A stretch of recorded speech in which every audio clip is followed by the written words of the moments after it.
I'm turning 28. I'm not. And I was born in Addis Ababa. How I identify, like, if I'm Habesha or not? Oh, absolutely.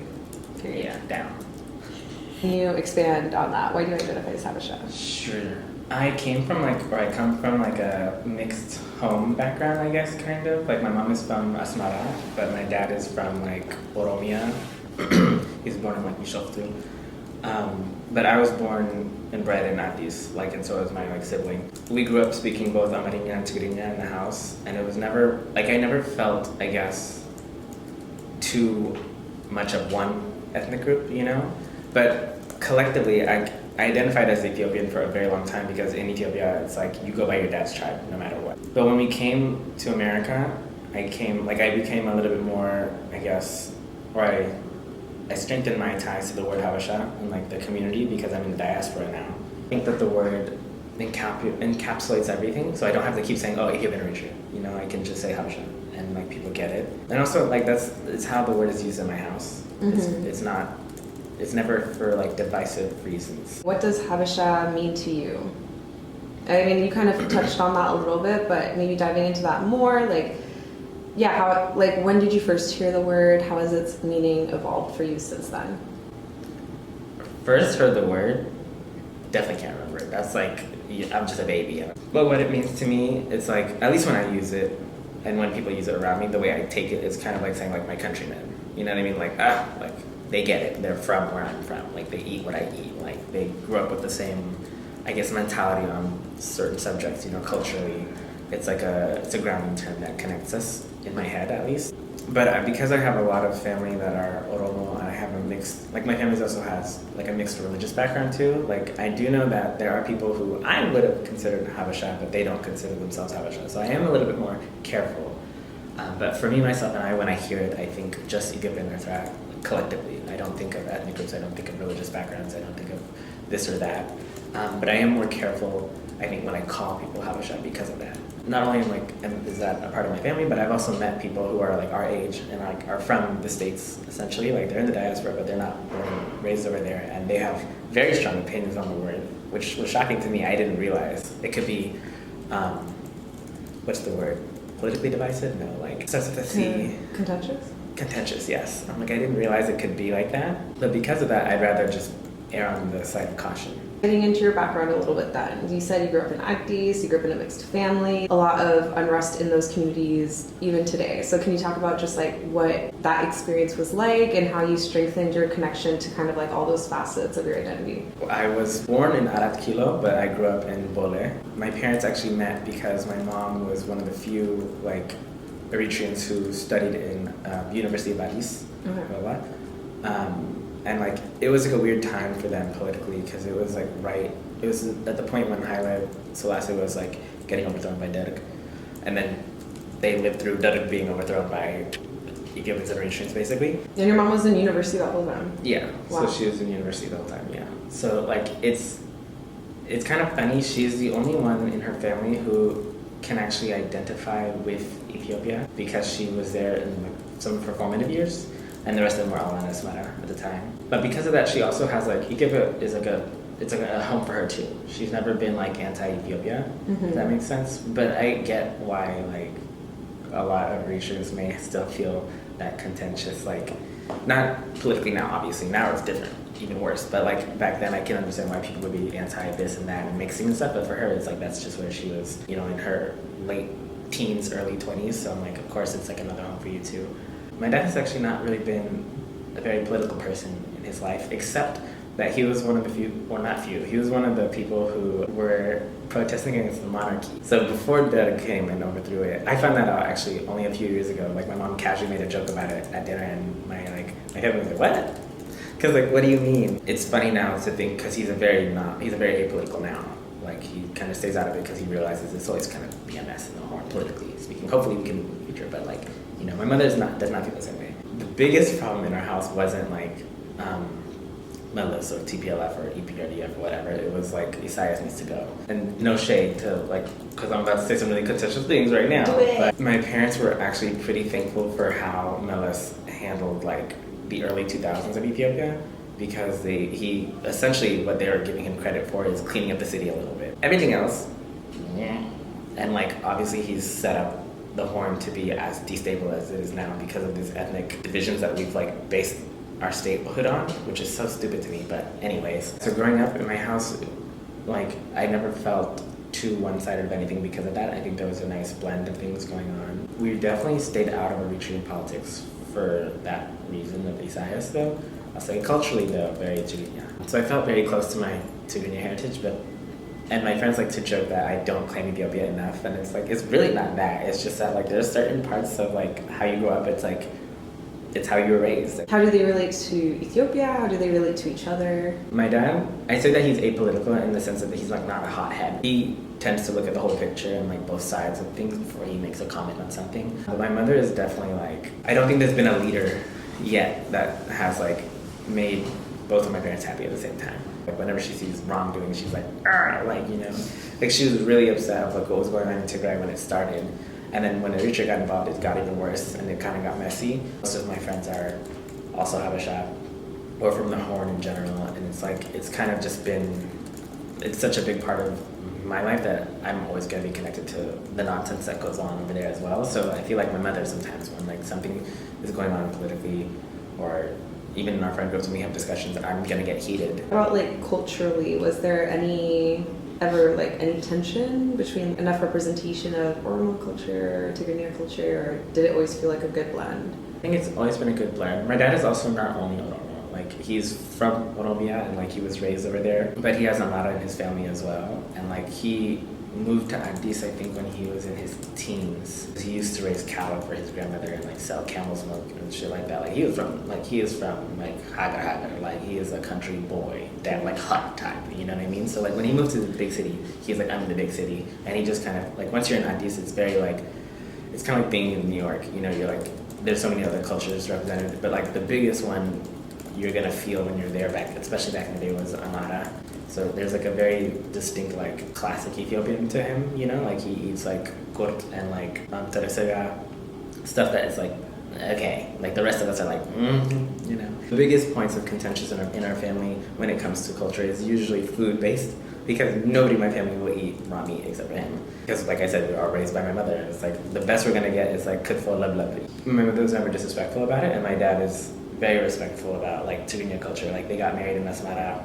Wow. He learned Tigrinya. Like he's that is very impressive. It's really cool, especially given how long ago it was. But also my dad was like, he's very impressive in his own way. Like he was just like, he had to make a life for himself because he was like, I'm not gonna stay in this hut, and he didn't. He's well versed in Ethiopian history, and like he speaks a bunch of other languages as well that have nothing to do with him. It's also kind of fair that he did, because my mother had to learn Amarinya, because Haile Selassie, you know, was like, actually Tigrinya is not going to be taught in schools. You better learn how to speak this language. And like, that's the reason why she was able to go to the University of Addis, is because they were looking for people. Not only that did you have to like get the highest marks in all of your regular classes that everyone takes, you have to be able to speak Amharic fluently. I mean, even now, like, we tease her, I mean, I get teased too, shit. I'll speak Amharic with like a bit of a Tigrinya twang. So like I'll accidentally add an E at the end of something. Like I could not say shint to save my life. I can only say shinty, you know, shit like that. And so people would clock it immediately, and I'd be like, oh, oopsies. So my mother still does stuff like that all the time, but like she learned Amharic growing up. Never spoke in the house, but it was really, really good in school, and she was able to move to Ethiopia when the rest of her family couldn't or didn't. There's cultural differences, but it's never been a point of a problem in our family. But also, I should say that like my family, like extended wise, like all my cousins and stuff, we're definitely a matriarchal family. All of my cousins that are either in the States or parts of Europe or back in Africa or the Arab countries are like, they're raised by their mothers, and their mothers are all sisters, and like, you know, Tigrinya, no matter who they married and how mixed the kids are, Tigrinya, like food, you know, I mean, everything is going to be dominant, but it's never been a problem in my household. Okay, and that makes sense also within the context of Addis. That's something that keeps getting repeated as people who spent time there.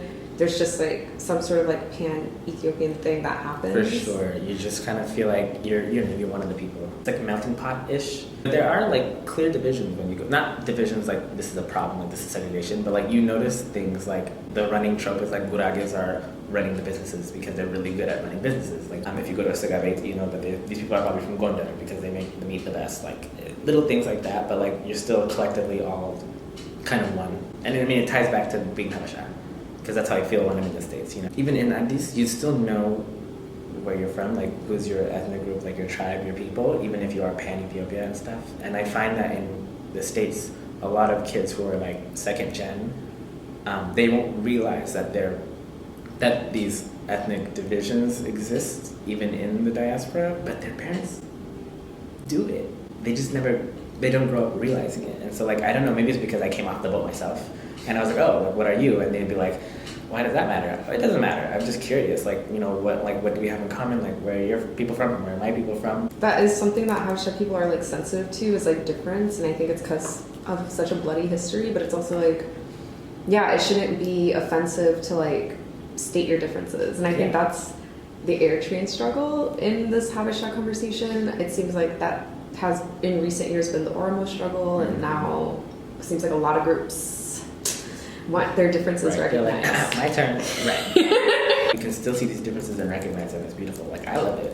One of the things I grew up doing is collecting clothes from all the different ethnic groups. I'm not gonna wear them outside. I'm not gonna appropriate them. But like, I find it beautiful. Like, I mean, I love it. I don't know. I never exactly how you felt. Like I don't think this should be a point of like a problem. It's more like just being proud of like who you are and like the uniqueness, like your background, where your people come from, and sharing it with others. Can you speak a little bit about the religious differences that you grew up with? In the like far back, there's like a mix of Judaism and Islam. The Islam has continued, and then his siblings have converted to being Bente. But my dad got baptized in the Orthodox Church to marry my mom, basically. But he's not a religious person. So I also didn't grow up in a like particularly one hardcore religious household. My mother is religious in the sense of like she's spiritual, like she believes in God, and like that's a connection. And we did go to church a few times growing up. But interestingly, even though my mother is Orthodox and I was baptized in the Orthodox Church, we went to a Bente church in Texas. I was there a lot, and then I was like, But like in the house, it was never like a big thing, you know? Like never grew up with like, we're going to church, we're celebrating this holiday, we're doing this, you can't eat this, we can't eat pork. That's, yeah, absolutely. That, and we did always buy halal meat. Like that's another thing my dad just kind of carried over. It's like, that's never, you know? But I grew up celebrating all the holidays, basically. Any like Eid, we were at somebody's house. Any of like the like Gemna, Fesika, we were at somebody's house. Even some of the Jewish ones, we were at somebody's house. We just did Passover in Ohio last year, actually. When we hit problems in the house, it's because of our personalities. I'll say that. Less of like our cultural backgrounds, I think. And on the reverse side, my dad is the most liked person by my mom's family. Like everybody loves him because he's a very like caring person. He's very funny too. And my grandpa used to say that he's like the type of man that would like give the shirt off his back if he had to. And like actually in my grandparents' house, like they had framed photos of like all the grandkids and stuff, but the only framed photo of an in-law was my dad. But the reverse is not true. My mother never said it explicitly, but a part of me grew up thinking, is it because she's from Eritrea? Like is it? That's what I was wondering, because I mean, to be Christian and Eritrean, and then to be Oromo and Muslim, like those are very polar opposite. And I'm like, I don't know. But my dad never commented on it, so, and he's like you know how dads sometimes just like, you'll never know your dad's lore until he finally just opens up one day and randomly says something and you're like, what? So growing up you felt like you were just able to like embrace all parts of your identity and you're comfortable being different and just exploring that for yourself. Yeah, I think the harder parts was when I met Habesha kids that were not in my like family's inner circle. In college, for example, like when I first was making Which college is Texas? University of Texas at Austin, yeah. And so like my friend group there is literally just like 20 Habesha girls deep. Like that's all of us. But only 3 of them were from Eritrea, and the rest of them are just various Ethiopians. But like most of the ones who were Ethiopian, they're like that second gen style where it's like, what do you mean? Like, what's our ethnic group? Like, oh, I guess we're this, our parents said this, but like, we never like, but then when you look at like how they grew up and like who they were family friends with, it's like, your parents did it, you just didn't realize it. Some people they'll acknowledge it. Like one of my good friends, she's from Gondar and like she recognizes it. It's not her personality or anything, but like she knows that like that's her background and you can see it reflected in the way that she interacts with Ethiopian culture. And like for me, it was different. So like, I would do that thing again where I'd mess up. Like even though I know I'm Marinya, I would give a word and I'd be like, damn it. We grew up similar, eating and doing the same things, but like we thought about them differently. We called them different words. We treated certain holidays with more reverence than others, and it's like that was like the harder part, like getting accustomed like to that. But for the most part, I grew up just being like, woo, you know, like I enjoyed all facets of it. Can you kind of also fill in the gap? Because you talked about how you kind of started using Habesha more and identifying with it more when you moved to America. It's like, what age did you move here? We were like 7. 7, and where did you move? Houston, Texas. And then we moved to Miami, Florida. Like, how old were you when you moved to Miami? I was starting 6th grade, I think. Yeah, I did not grow up having a lot of Habesha friends in Florida because of that. I grew up in like a very like Colombian/Jewish area, so like those were my friends really. And in Texas, it was more like whoever our family friends are, like people who knew people way back over there that moved to Texas kind of thing, you know? And then I went to school in Austin for college. So then I met like all of these girls who, like, a lot of them actually did grow up around each other, or like had some kind of, they knew of each other because they were all in the community like that. And like my parents weren't really deep in the community like that, which I appreciate because it sounds messy. What was that experience like moving to America, like moving throughout your childhood? Like how did your identity evolve as it related to like your Habesha identity? Moving to America, there's not too many memories of it. Like I remember being here, like, and like the transitionary period was really hard on my parents. In Ethiopia, they were doing really well for themselves, and then once you come here, you kind of have to restart. And so I remember being like, damn, where are we? You know what I mean? I remember doing a couple of months of ESL, because my school was just like, they fucked up and they thought that we couldn't speak English, and it's like, yes, we could. So I was in there with my Latinos. I remember becoming a citizen, I think I was 10. And so my brother and I dressed up in our little, like our suits and stuff, and he gave us little American flags. And again, we were in our longest line with my Latinos. I can't with you. I went from not having to think about it at all because I'm surrounded by it, to then not having to think about it at all because there's nothing to think about. There's nobody around except for like my own family. And then to having to finally think about it because now I'm surrounded by like mixed people from like all parts of the Horn or Africa or the whole. And then on top of that, it's like these are people who, when we're from the same country, we have different cultural backgrounds. That's when I had to be like, oh, but our uniting factor is being Habesha, eating injera. Can you talk about like your friends who don't identify as Habesha? Like when was the first time someone pushed back? What was the context? I knew that some people don't appreciate or call themselves Habesha just being in Ethiopia, because we would go back all the time even when we came here. Because like Oromo people, that's like a very specific, I guess, relationship. Some people, okay, the way I take it is that if an Oromo person identifies as a Habesha, that's their right to do so. I'm not going to call them Habesha if they don't want to be called Habesha. My dad has like family from Oromia who do not identify with the word at all, and it doesn't serve them. The way my dad explained it was like, it's when people felt either they were connected or not connected to like Abyssinia. And it's like, okay, I get it. And like maybe they've been marginalized for so long that it's like, even though now it's more unified and like collective, they don't want to be a part of it because they weren't a part of it, or it represents something from the past that they don't want to be associated with. But because of that, it's like it's their right to be able to identify it and claim it because they've been, annexed, essentially, the way that Eritrea was annexed, I knew about that, but what I was gagged at was when I was in college and I saw Eritreans on Twitter being like, don't call us Habesha. And I was like, what happened to, because, at least being Tigrinya in Eritrea, I'm like, what do you mean they'll call you Habesha? I'm like, do you not all wear Zuria? Like, do we not put albaso and like our warki and like, and to this day I still don't, because even my mom would be like, what? When I would say like people aren't Habesha. Even Djibouti people, at least we would, in our house, we would acknowledge them as Habesha if they so choose to identify that way. I know with like Muslim Eritreans, it's like, some people are like, they identify better with their religious affiliations, so like they're a little bit smaller, but like culturally they're part of Tigrinya in the sense of like we have the same traditions minus like our holidays, But aside from that, just being Eritrean and not being considered Habesha, I was like, what's this about?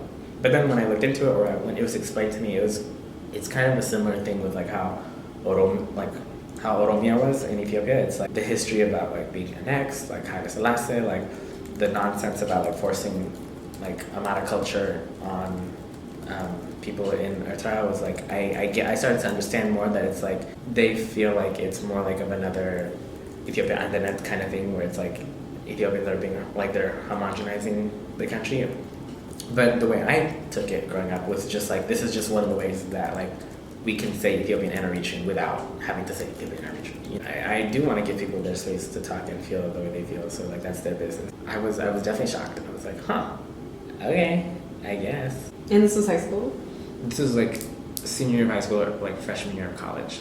I grew up thinking of the word, it was like it identified a few ethnic groups in Ethiopia and Eritrea, right? It was like Tigrinya people collectively, so Tigray and Southern Eritrea, but then also like Amaras, Gurages, Gesu, like they were all kind of like, and Tigray people I think in Eritrea. Like they were like considered Habesha from the get-go. Being Oromo was like, that was the point of contention where it was like because of like a bloody past and like a kind of marginalized relationship, it's like if they choose to identify it as Habesha, it's like that's their right and they should, you know, feel comfortable either saying yes or no. But being Eritrean as a whole and then not being Habesha, because I never understood, like they were always like, at least those two ethnic groups, you know, and there's so many more, like Bilan people, I have no idea if they do or don't, and that's their right to do or not, you know, but being well, how did you like come to the conclusion of these ethnic groups? I don't know, my daddy told me that. He was just like, oh yeah, this is, like originally is this, and this, and this, and I'm like, okay, I guess. I tried to do like math about it, I was like, is this like a highland lowland thing? But then I was like, no, because Tigray people are lowlanders, and like, he told me that they were included. Yeah, I mean, it's interesting that you said that because like that was also kind of my exposure was like social media. For Oromo people, it started becoming more of a thing on social media in high school with like the runners protesting. Oh yeah. Yeah. For me, it always has been an Eritrean thing. Like it has always been an identity thing for me because I moved from Seattle to DC, like very strong. But like Seattle is like Eritrea, like period. Versus when you go to DC, like that is Ethiopia. Down. Whoa. So that was a very distinct change for me, but it happened when I was 8 years old, and so like I went to buy injera with my aunt, and yeah, this guy speaks to me in Amharic, as they be doing. Oh, this happened to me in Ethiopia too. I mean, in DC. I'm like, and he was like, why don't you speak it? I was like, I'm Eritrean. And at that time, it was much more tense. I mean, now they still do that. We're the same, but it's like, they just have to say it. They know they're saying it just to say it. So for me, my introduction to the word was very much like, you need to use this instead of Eritrean, which I was like, why? But since then, I've seen like just a lot of ways people use it, and then it was informed by Ethiopia. I was like, oh, there are Ethiopians who don't think this way, and then like learning that the Oromo people are the majority of Ethiopia, and like I've just learned a lot through this word. I've had Christians talk about like Pente people talk about like, because I don't know Orthodox, like I don't understand a lot of things about this identity. A lot of Muslims are just straight up like, I'm Muslim, like that, right? Yeah, so it's been interesting, but then we all use the word. So right. Within our community, like, what do you think Habesha looks like visually? In Jeddah, one thing that's gonna connect you guys, like no matter like where everyone's from or like how they identify aside from being Habesha or not, like something that brings us all together is like we're all gonna eat that at least. Maybe it's because of what's been going on politically. The war, and like people are saying this is my culture, this is not your culture, like this is, have you like seen Ethiopians? That? Yeah, like especially in Ethiopia, it's like a big thing between like Tigray and Amara, but like they're like, this is Ethiopia, like this is Tigray culture, this is Amara culture, like this is, no, we've been doing that too. I've seen so much of that now that like, I'm like, is it not all just Habesha? Y'all gonna be mad at me? I could be shady and be like, Shisha. Looking at you niggas in Seattle. Even though their shisha lounges keep getting shut down. That's what I'm saying. I'm like, and they go, keep bringing them back, huh? I really like those answers. I really do. But I also want to hear like visually what you think about like Habesha beauty standards. Oh, we could get into some things. It's time to get into it. Me, my brother, and my 2 or 3 cousins that are here in the States, we're the dark ones in our family. I mean, in Ethiopia, it doesn't matter. There's every shade everywhere. In my family, it's like everybody else is like, not including the parents, like the adults, but like all the kids, the cousins, whatever, they're all yellow. And like super loose curl, you know? You know what I mean? Why is that so Because like, because they say like, oh, Habesha color's K, like you're beautiful because you're K, but like these niggas is yellowed down, like jaundice even. Like shout out to my cousins, but like the beauty standards being like this yellow, loose curl, like very, I don't know, it was hard. Like we grew up being, our nickname from our grandmother was Maria. I'm like, now it's like water off a duck's back, but like growing up, that shit was hard to hear. I don't think they're Eurocentric or anything nonsense like that. Throughout history, it was very like, if you're darker, you're outside more, like you're working with your hands more, or whatever. Like, and like, yeah, we played sports a lot. Like, of course we're gonna get browner, but we're black people. In my head now, when I visualize Habesha, I think of like Zodi Araya. Do you know her? I think of that. Like, that's beauty standard for me. Like Leah Kabeda. Like, there's like a very specific look, but it's not yellow with like the loosest curl pattern on the planet. You know, it's just, this is what a Horn African looks like to me. Maybe another thing is like the feature of big eyes. Like, we all have like, or not, we don't all have it, but we all have like a, you know how you can just tell when someone's Habesha? We all know, we don't really know what it is. Everybody says something different. Some people say it's your nose, some people say it's the eyes, people say the forehead, but I'm like, I like to say it's 2 out of 3. I have this rule in my head.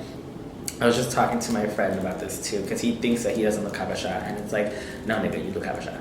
Like for him, it's like his eyes and his forehead, you know? Like, I don't think I have a big forehead, like a typical East African forehead, but like I know I have the bulging eyes, I can tell you that. I don't know if any other Africans can do that to each other, but like, it's so prominent with us that other people can see.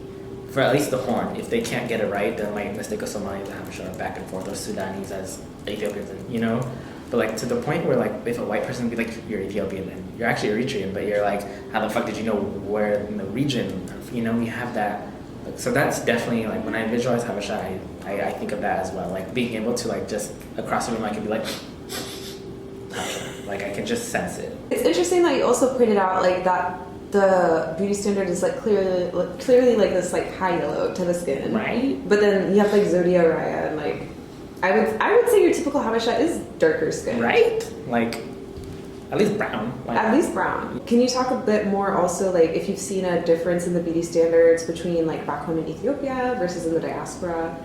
They're meaner back there. Oh my god, so much more mean. Like, well, because I haven't been called a baria in the States before, but let me tell you something. I walk outside over there.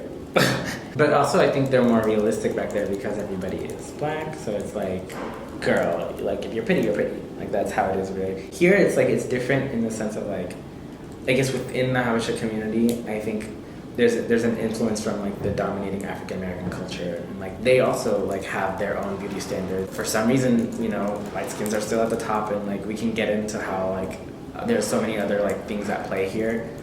But I think that also influences like Habesha's like our beauty standards in the diaspora as well, and we can kind of like get into it. Oh yeah, I would love to hear more about that. Right, like, you know, like the Drake experience, like the exotifying East African girls, the young East African girl, like so many Ethiopian and Eritrean girls like grew up with that, like being like the, you know, like he's talking about me kind of shit.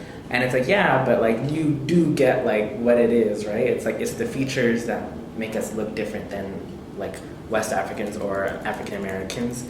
And like usually skin color is not, in my head, skin color has never been a part of it because I've always been darker skinned, and like a lot of my family is like browner skin, you know? My cousins might be yellow, but like I've been in Ethiopia, I know what we all collectively look like. I would also say we're generally pretty darker toned, but the way that a lot of the Westerners will throw it on us, like, oh, people only like are obsessed with Horn Africans because they're light skin and loose curls and blah blah blah, and it's like the majority of us don't look like that. I swear, like, you know, even if we have our own issues with beauty standards, like I think in our diaspora it's also been egged on by like everybody else thinking that. And, like, you can see that shit on Twitter all the time. It's a mix of how it goes on back home. Back home it's more like a stay out of the sun kind of thing. You want to look like you have like class and like you've been inside the house. The whole like we look Eurocentric. Word to Iman when she was like, I look like a white woman dipped in chocolate. Like, no, I'm 100% Somali. That's exactly what it is. It's like, are you people insane? Like, just because we don't all have the same features. We have like a fucking billion people on the continent,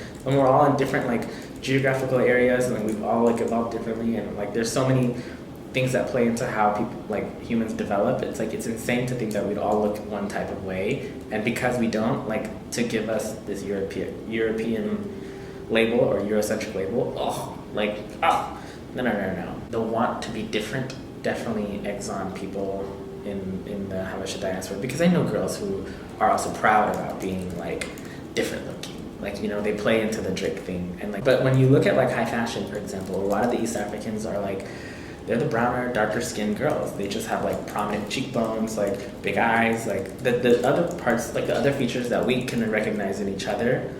like that's what gets them those like beauty gigs, you know. It's not because they're yellow, like it's because they have every other feature that's stunning on them or like makes them unique, you know. It's never been like yellow and loose curls. Who'll give a fuck? I appreciate you also touching on like the fact that girls do play into it, because I think that is something that like keeps this conversation in a hamster wheel. It's like, well, you guys have this superiority complex and you want to be different, and it's like, that is true, and like we can talk about the colorism and xenophobia in our community, but what you're not going to do is invalidate my sense of being African because I quote unquote look different from you. Exactly. Like your problems with me are your problems.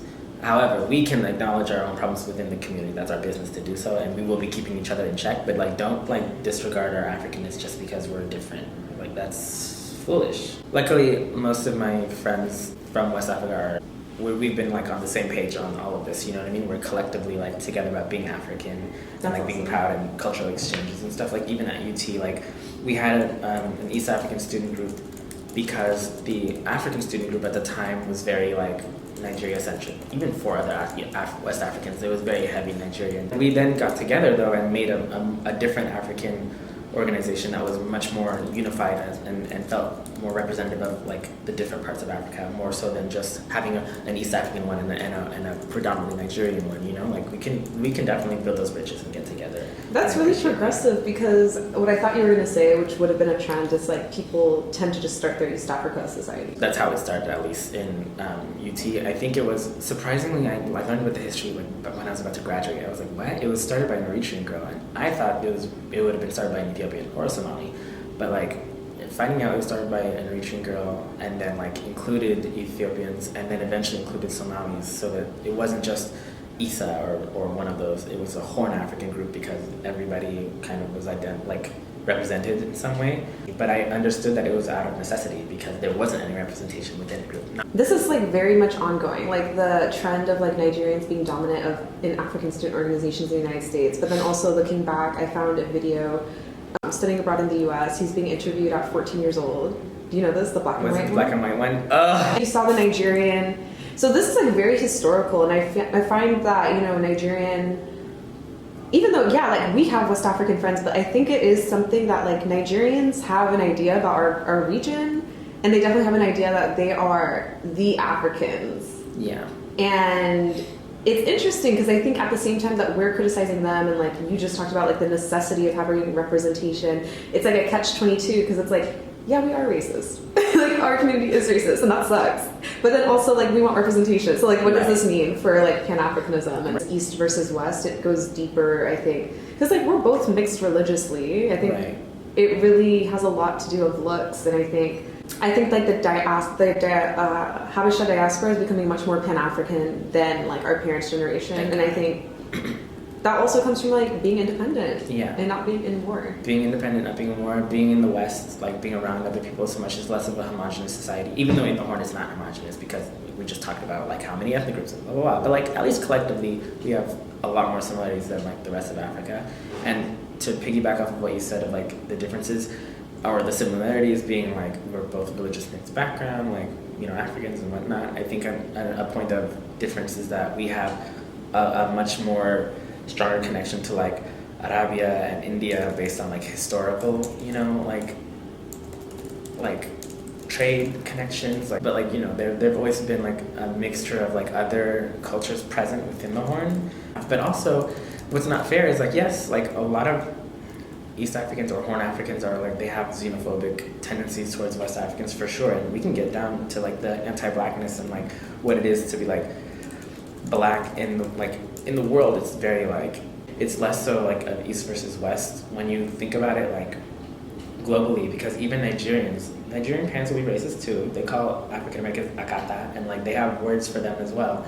And like that's ironic that we can talk about how like East Africans can be horrible towards West Africans for surezies, but like they're also horrible towards African Americans too. Like there's always this hierarchy of like, you know, like blackness and like separation from the culture. And also what causes Nigerians to be so dominant in most of the like cultural, I don't know, organizations they're a part of, or like whenever they're in a country, I think is because their culture is just much more expressive than ours. Like, this is no shade, and we have so many different cultures within the Horn, but like collectively, even religiously, like we're a lot more like demure, you know, like a lot more like hold it together. Like we don't have boy girl dances. It's like if you touch shoulders, that was a whole thing. That's a what? I get it, like no shade to them, but like West African culture is a lot more like boom boom pow. Like it's a lot more like in your face, and it's not in a bad way at all. It's beautiful, but I find that like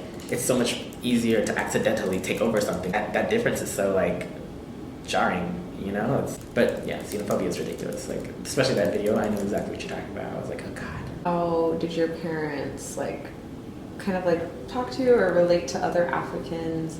Yeah, let me just like period. How did they like feel about other Africans?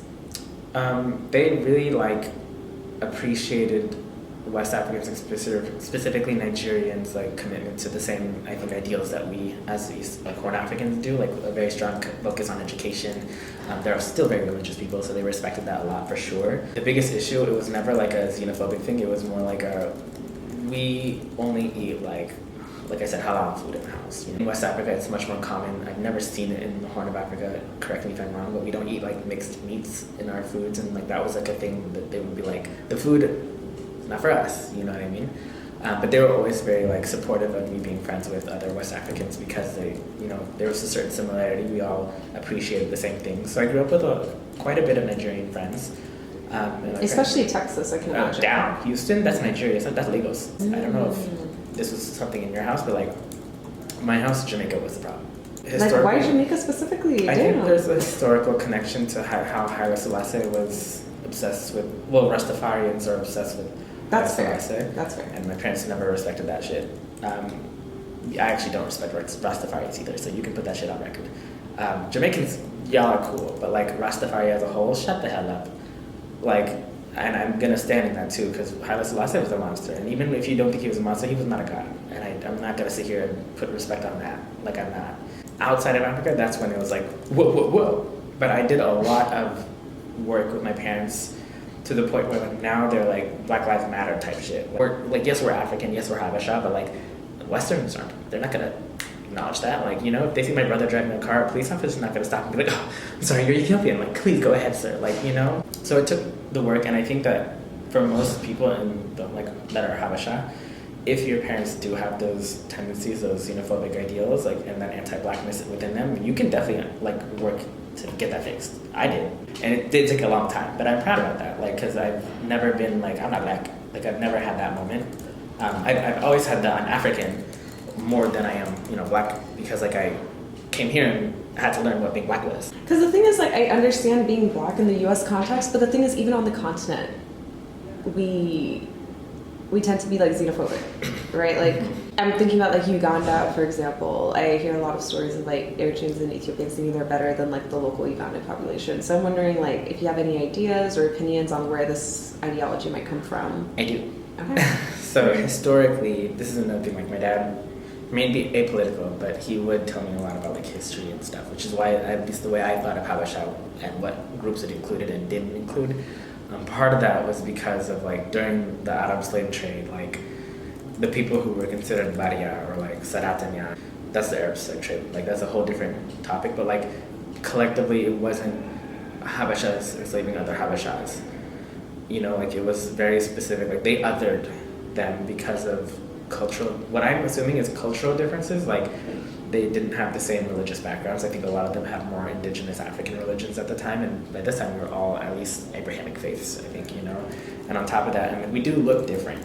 You know, even though we can be just as dark as each other, like there are phenotypic differences. There's no like record of a human population where there wasn't a hierarchical society. You know, there was always a totem pole, there was always a pyramid, there was like someone was always above somebody else, and I think for East Africans as a whole, it was that the Horn was at the top, and that everybody else who was just like peripheral was that peripheral. They were othered. You can see it really in history when you think of like how the kingdom of Aksum was like, it was a major power. You know, it was like Persia, China, Rome, Aksum, Egypt. Like it was always there. Like ancient Egyptians traded with us because we were making like incense, like itam, and like we'd send gold and like animals, and like they would we'd trade back and forth. But like, and slaves were a part of that, or enslaved people were a part of that. And I think historically that connotation has never left really, and it's really prevalent even in the way like we speak. Like when I said that our grandma would call us Baria because we're darker than other people. Like,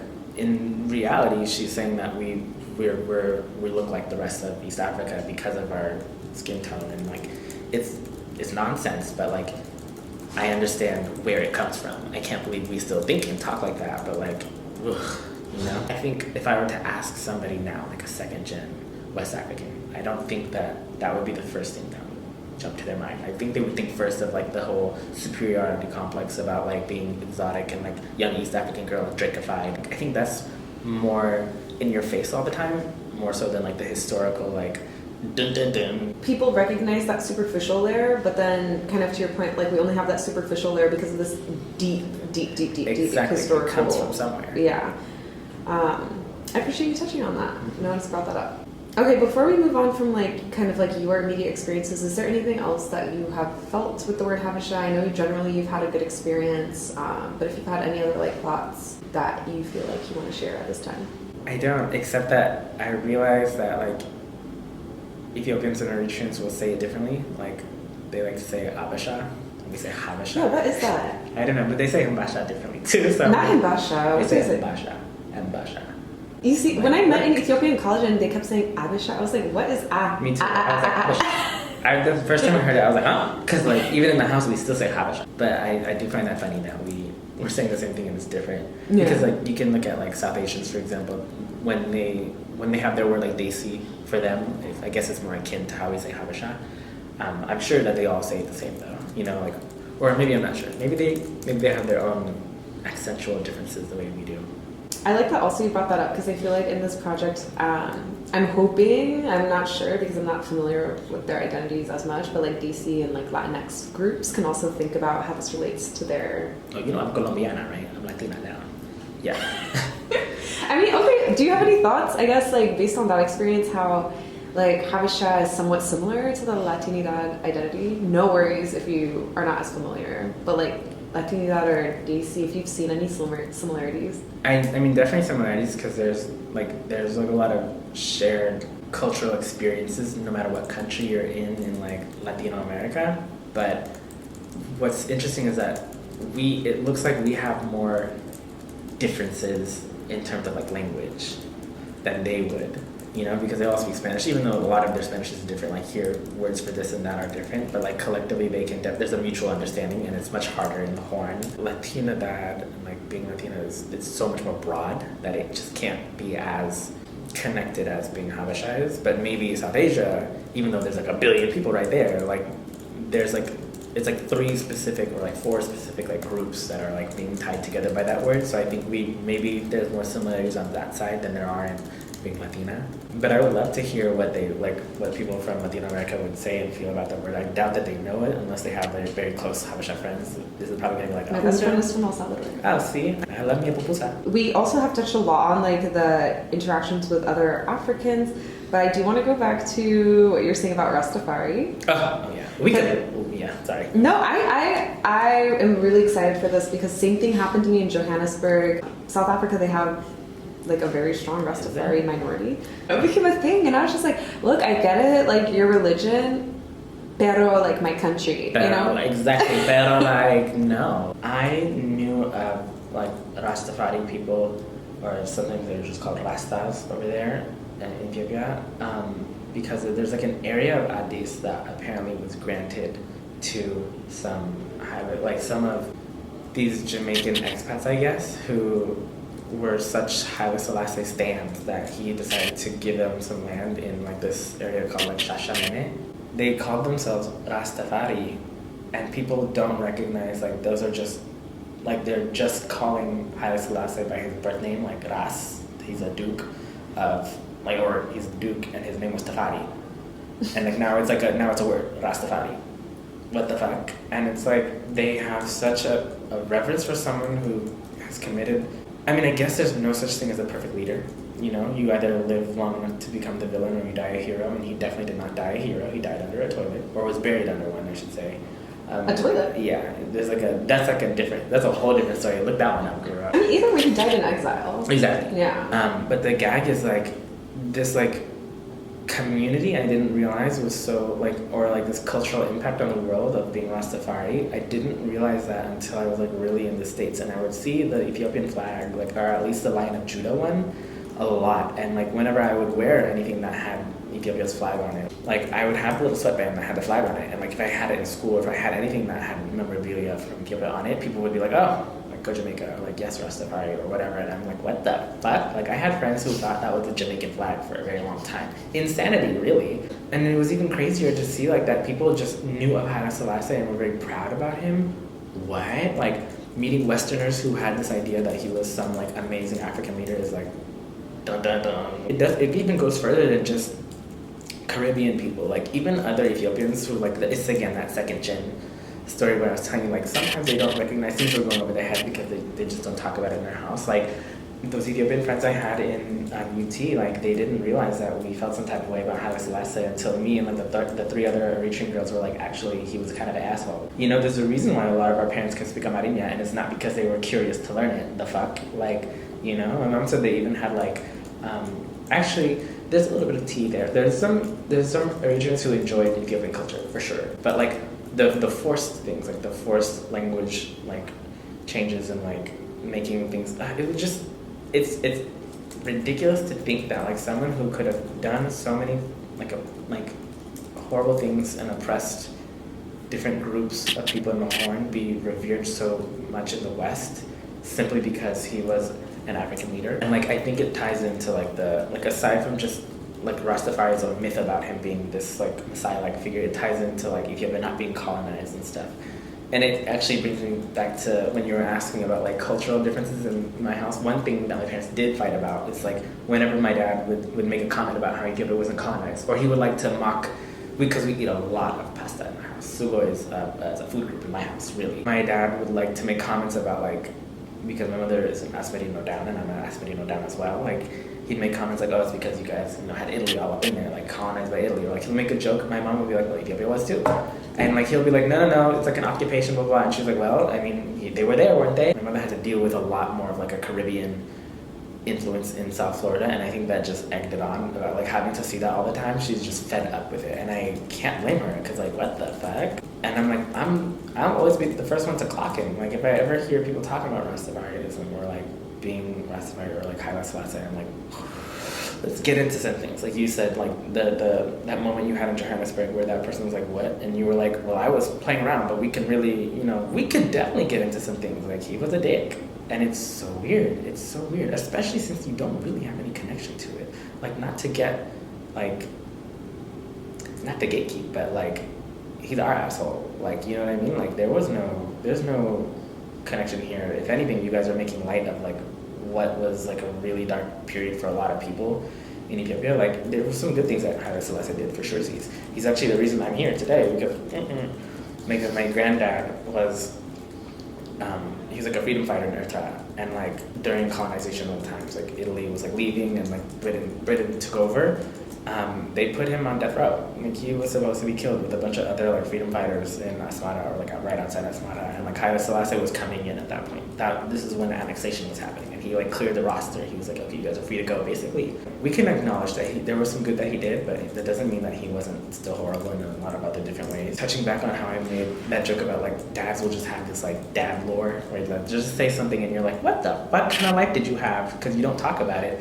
He mentioned like I think it was his grandfather was buried alive when marginalization was fully occurring, you know, like, and they were being oppressed. Like that was one of the things that happened. Like people would literally get killed like that. Like Doug was horrible. They were like shooting people against walls, like executioner style, and they were killing mercilessly, like without discrimination. It didn't matter what tribe you were from or what country you're from. It's like if you were against like the political party or you were doing something that they found, you know, they had a problem with like their idea of communism, they're like boom, boom, boom, boom, boom. Haile Selassie's rule was like a little bit more, and in my opinion, it was a little more sinister, because it was either get with the program and the program being like this idea of what Ethiopian culture is, which was Amhara culture, even though Haile Selassie himself wasn't even fully Amhara. Very crazy. It's twisted. It's twisted to hear someone who was in charge of like all these horrible things happening and then just being so like praised. I'm like, my parents definitely feel some type of way, especially my mother, about like Jamaicans.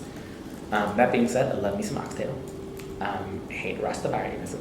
It's ridiculous. It's not valid in my mind. I'm sorry. Like, you know, cancel me if you have to, but like, bomba clot. No, I really appreciate that because I think that is something I wasn't really going to highlight, was like Haile Selassie in that way, but I'm happy that you did highlight him in that way, and it's cool to hear your mom's experience in Florida too. I don't think you hear about Habesha people in Florida. That is a unique encounter because growing up in the DMV, it's mostly like Africans and Latinos, so I didn't see Caribbean people. Yeah. How long have you been in New York City now? I'm going on 6 years. Okay. So like your time in Texas and New York, you know, you talk about how you have a lot of African friends, a lot of Horn of Africa friends. Do you feel like people have expressed any like thoughts on the Habesha identity to you in the past or since your time in those places? Texas, like going back to like my big girl group friend in UT, we didn't do this on purpose, like in any like xenophobic, we're better than you kind of way, but like we were a big friend group, and like there's only like when I was in school there was like a 3.5% black population, and like all black people kind of like stuck together, did the same kind of like, we were at the same events and like had a sense of like community, but like we definitely stuck out as being like the East Africans. Growing up, I think it was more so like just who I was around based on like my parents were. Growing up, it was a little bit different. Like we didn't really talk about Eritrea because like it was like a sore subject in my house because my grandfather was like a freedom fighter and so anti-Isaias and like what happened to the country that we never really acknowledged Eritrea as a state the way it existed. So like when my parents, specifically my mother, when we would talk about like being from Eritrea, it would be like, I'm from Asmara, I'm Asmarino, I'm Tigrinya, but like we don't talk about like politically being identified with Eritrea. But my friends will definitely, like my Ethiopian friends will say that I connect a lot more with my like Tigrinya side or Eritrean side because like again, it goes back to like, that's just more, I felt there's more influence of that based on my mother, but like I don't not claim Ethiopia, and I'm definitely not, you know, I'm very Ethiopian. Like at the end of the day, like that. Well, it seems like your Ethiopian identity is like Ethiopian versus Oromo or Amara or. Yeah, I definitely do not do. If you asked me to like identify with an ethnic group right now, it would be Tigrinya. Like, cause like culturally, I do. Like, you know, like I celebrate Ashenda. Like, you know, if there was more family connection, maybe I would have experienced a lot more of that growing up. But like I know my mother's family a lot more. Like I'm a part of like Oromia, for example, like being Oromo, but like I would never claim I'm Oromo. Like I would never say that. I also don't ever say I'm Amara, but like that's just like a. Yeah, it's just very unique because I feel similarly. Obviously, being an activist, I feel like a lot of Eritreans like. That is a very fragile thing when you talk about the Eritrean identity, is like the concept of the state, because that's what everyone has fought for. And to your point, it's like, but this isn't the state we fought for. But then people are like, but if you question this state, we're not going to have a state. Right. So yeah, I thought it was interesting how you expressed like your connection, because you feel very strongly about being Tigrinya, about Asmara, but then you have that political lens as well. I mean, like, there's no Eritrean flag in my house. We did not grow up using the flag. Like, in fact, once, like, one of my friends, Karen, she called me out on this. She's like, how come you only, like, have Ethiopian flags and stuff? And I was like, girl, and, like, we talked about it. Like, we understand, like, there's other ways to identify with, like, the independence of Eritrea, but, like, not being affiliated with basically PFDJ and, like, you know, Isaias and whatever. And, like, that's how it was growing up. But, like, culturally, there was no, like, being Tigrinya was like, that's it. Like, they say your grandfather, can you talk more about like why he never recognized you? First of all, he's a freedom fighter, so he was out there like, you know, doing what he needed to do. And afterwards, he was saying that like, if Eritrea was to be as independent as it wants to be right now, we're not going to be prepared for like what's to come. And right after that, like once the referendum happened and like people were being shuffled and whatever, there was still an Asmara, and then the second war broke out.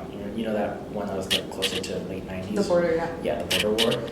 After that, they ended up moving to Addis, actually my grandparents, because it just wasn't safe like to be in such a volatile area. And like he hated that he could never go back because then once the borders closed, you know, they opened recently, but he passed. So he never saw Asmara again, and it was very like hard to like, you know, swallow that. And so seeing him like tear up when he talks about like what the country became and stuff, and like he was basically predicting a lot of the nonsense that ended up happening. It really impacted my mother's family, so like they never really got over how they think of like the state as it exists now. It was like a hard thing to talk about with my parents, But once I met other Eritreans who had parents who were really involved with like, or grandparents really involved with like the political parties and like fighting for independence and stuff, I started to understand a little bit more. Like I have a good friend, she's Djibouti, and I think her grandmother used to bully Isaias, like in Asmara. Like he was like, apparently he was a little punk. But some people I think are blinded by nationalism, and like that's something that just did not impact my mother's family. It was never any nationalistic kind of like identity, you know. Some people might think it's xenophobic to be like, or Zerenya, to be very like Tigrinya. Not that they knocked down any other ethnic groups. It was never like we're better than this or that or whatever. It was more like this is who I am. This is what they identify with. You mentioned you have a Djibouti friend. Do you have like, would you say you have diversity in your Eritrean friend group? Oh yeah, for sure. Can you speak more on that? Now that I'm like thinking about it, I never met someone from like I don't know anyone who's Kunama, Rashaida, like Saho. I don't know any of those people. Actually, in Miami, there is a population of Eritreans, but like a lot of them are Djibouti. I don't know what the connection is there, but I ended up meeting a lot of them actually not in Miami. I met them in Texas, and it turns out like our family friends are like family friends. The ones that I end up, I guess, connecting the most with were Djibouti, probably because we have a lot of similarities in terms of like being Tigrinya, and then also I have a Muslim background, so I'm like, there's so much of it that I'm like, we can joke about.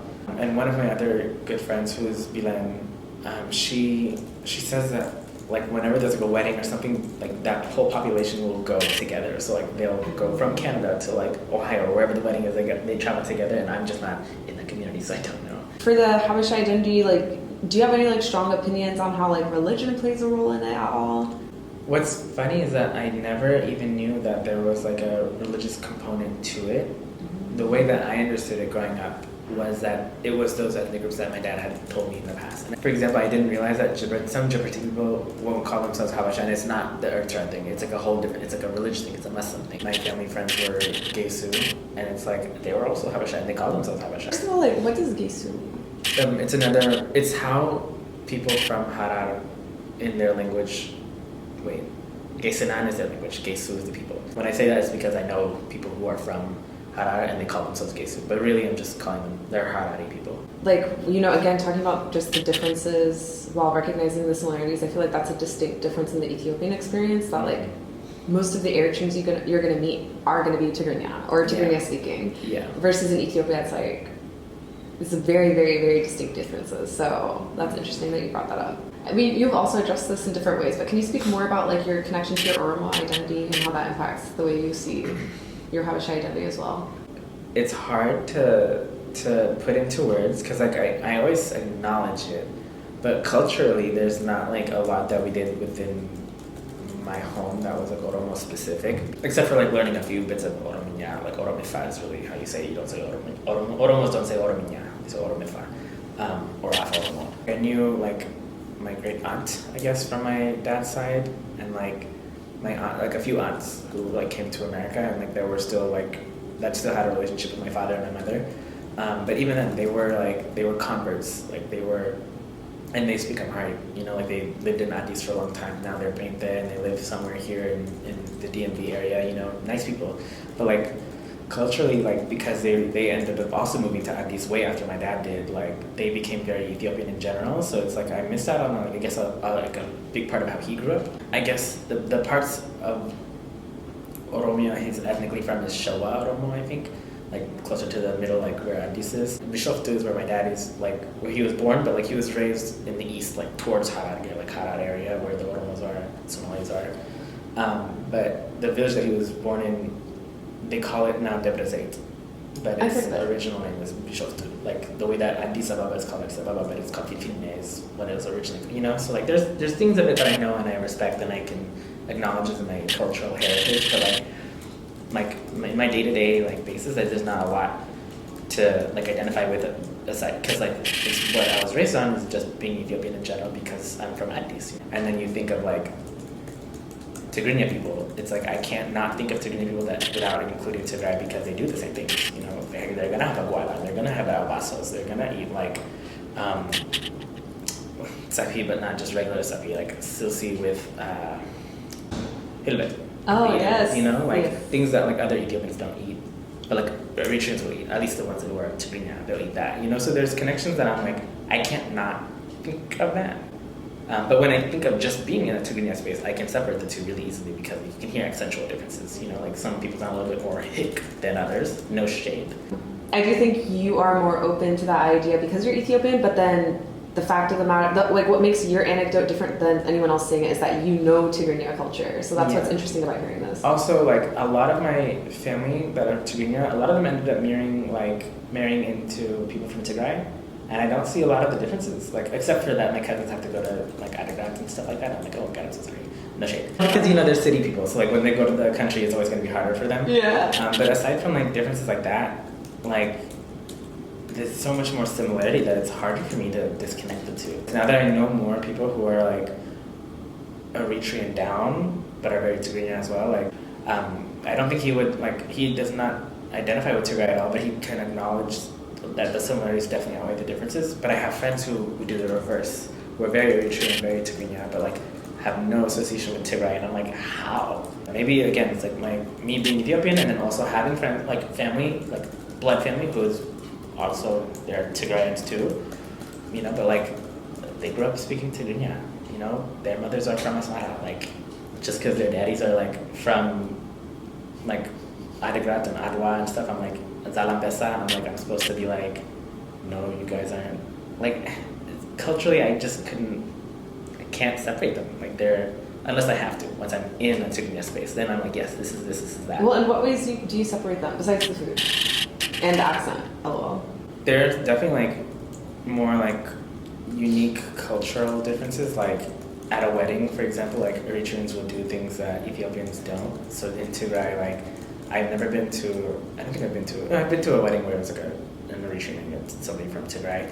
Like they don't do like the sword thing that like the men in Tigrinya culture do. They're a lot more like villagey. They're a lot more aggressive, like, you know. But not to say that we should call them agame, because like that is actually a part of Adagram. Like there are people who are agame because. Okay, let's talk about that a little bit too, because I would love to hear, like agame in general, Ethiopian or rather Eritrean Tigrayan relations. At least like I can speak on it based on like my own family's like context with it. This is just like my mother's family growing up in Asmara, and they also grew up in Masawa, but like that's a different story. They grew up around a lot of people from Tigray because they were, and this is just me speaking as a fact, I'm not giving it any like or nothing, but like they have Saratanya who are from Tigray. And like that was like a really big thing. Prominent families in Asmara especially have you know, you can call them family friends, but like they're really just people who are working for you in your house who speak your language, but like they're from the countryside looking to make a better life for themselves, of course, but they're Saratanya. There's always that like division being class, basically, and like status. But then it got kind of shifty because as like the wars started, like past colonialism, so like the wars with like Ethiopia and Derg, like once those wars started, alliances were definitely shifting. People were claiming that the people from Tigray who were working in your houses were stealing your gold and your silver, like they would sow money into like netzalas and garbis to, you know, get out of the country, like to where they thought would be safe, is like their ancestral homes in Tigray, even though they've been in Asmara for so long. And like these are also like, there was also like kids who were like walking the streets selling gum and like little trinkets or whatever, cigarettes and stuff. These are people from Tigray who would walk up through the border and work in Asmara because it was the major hub. It's like a big city, you know, it's the big deal. These two have always been like in each other's orbit. And like once the war, like I said, like was really popping off again and like alliances were shifting, then it became like more like a, oh, we can't trust you, you're from Tigray, you're agame, like you're gonna steal something, you're gonna do this or that. I didn't know this part growing up. I heard this more as I became an adult and just met people from Asmara whose families have a different connection with Tagaru. They would say things like, oh, like they were giving away like information during the war and stuff, and like about the freedom fighters where they were and things like that. That's something I never heard. And especially since like another reason why Derg was defeated was that it was Eritreans and northern Ethiopians, people from Tigray, who worked together, and they were able to work together because they had that language connection. They could speak and they could do things that other, like Derg wasn't able to do or like understand because they were, you know, they had a connection, and so they were able to topple the communist regime. If Derg was still there, or if any other ethnic group was like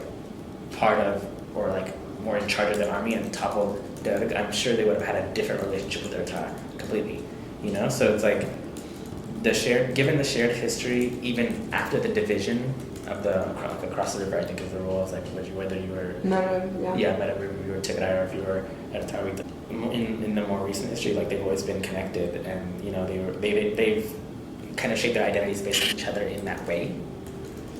And so like unless again like I'm in like a Tigrinya space and we're talking about like the difference being like from Asmara or being Ethiopian or being like from Eritrea, it's like yeah, I can acknowledge like the unique little more subtle differences that make you Tigrinya but from Eritrea and Tigrinya or being from Tigray. But like on the global context, on the broader context, or even just speaking as an Ethiopian, it's much harder to like differ like to take them apart because like they're so, you know, and no other ethnic group really has that tie. There are Agao people in both lands, but like they don't have such a big like boom like impact on the culture in the Horn. There's Somali people, for example, that are in like Ogaden, like in East Ethiopia, and that are also Somalia proper, and they have their own relationship both with Ethiopia and their nationalistic identity and their Somali identity. I think they would have that would be a more equivalent conversation to talk about. Interesting. Okay. But when I'm talking to people from Ethiopia or from Eritrea that don't have a connection to Tigray, it's like it's hard to be like,